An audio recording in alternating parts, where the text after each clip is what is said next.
Welcome to Love Whittier. I'm Stephanie, and I'm excited to share with you some of the insights we've learned over the years about project leading. Thank you so much for becoming a project leader. This is an important role for the success of Love Whittier. I actually have two friends, Dawn and Jana, who are going to be helping you understand how you can prepare best to be a project leader that day. Hi, I'm Don, and I am a volunteer with the Love Whittier planning team. The project leader is the key enabler for allowing us to have a good outcome for the Love Whittier program. What you do between now and Love Whittier weekend is super important. The very first thing you'll do is call your volunteers. My friend Jana is now going to show you how that's done. Hi Christina, this is Jana. I'm the leader for the project you signed up for Love Whittier. And I just wanted to touch base with you and make sure you had my phone number in case you needed anything. I also wanted to remind you that our project will take place on Saturday, May 20th, and we will start at 8 o'clock. And I'll let you know some more details as we get closer to the date. And also, I am here for you whenever you need me to answer any questions you might have. So yeah, okay, great. Well, thank you so much. Have a great day. Bye-bye. It is vital to call your volunteers within 3 days of getting their contact information. Doing so makes life and the project so much more easier for everybody involved, for yourself, for the volunteers, for the planning team, and for the client. We've learned from the past that a lot of volunteers don't show up because they were never called. So please consider this one of the first things you do as a project leader is to call your volunteers within 3 days. After calling your volunteers, the next thing to do is to arrange for a visit to the client. It is critical that you get in contact with the client and schedule a visit. Use this visit as a way to address any remaining uncertainties or details about the project. While there, work with the client and verify the following details: scope of the project, days and time of the work, materials or tools needed, volunteer logistics such as parking, restrooms, food and water, child appropriateness, and exchange important phone numbers. It is perfectly acceptable to visit the client more than once, if you need to do so.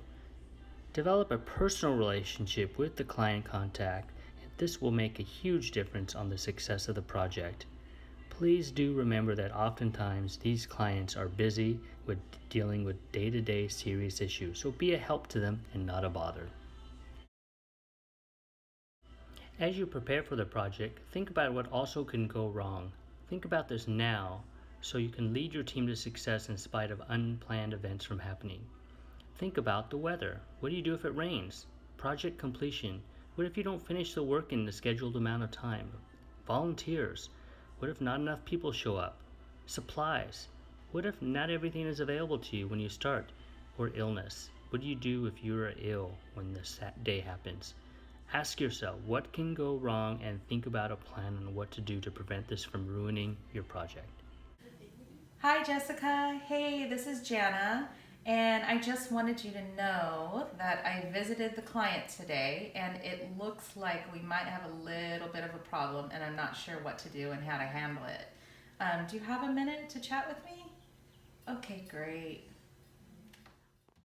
Problems are bound to occur. If you run into a problem and don't know what to do, please call our Love Whittier coordinator, Jessica Williams, at area code 562-945-4500, extension 477, or jessica at wac.net.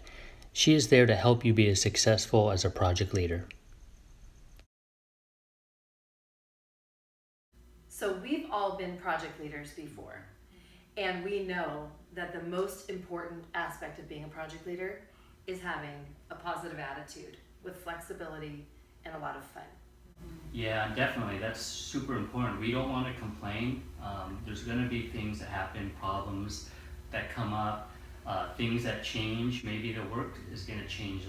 That's happened before, but the attitude of the project leader is so vital, not just for making sure they don't get stressed, but that the volunteers have a positive experience, that the client is pleased with the work that the services we're providing is very important.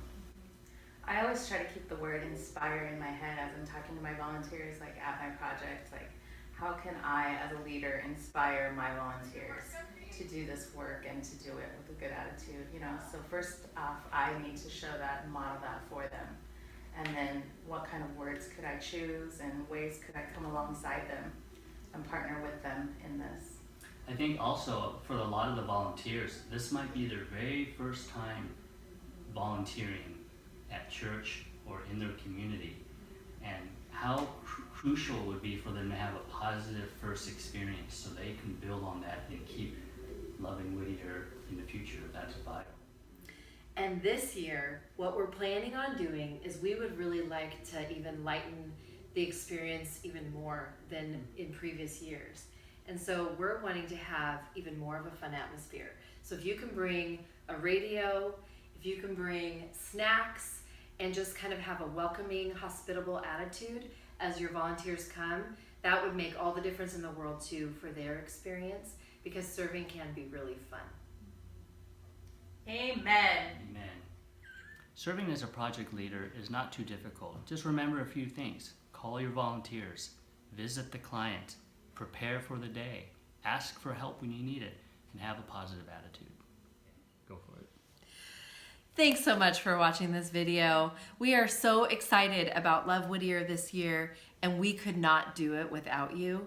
So thanks again.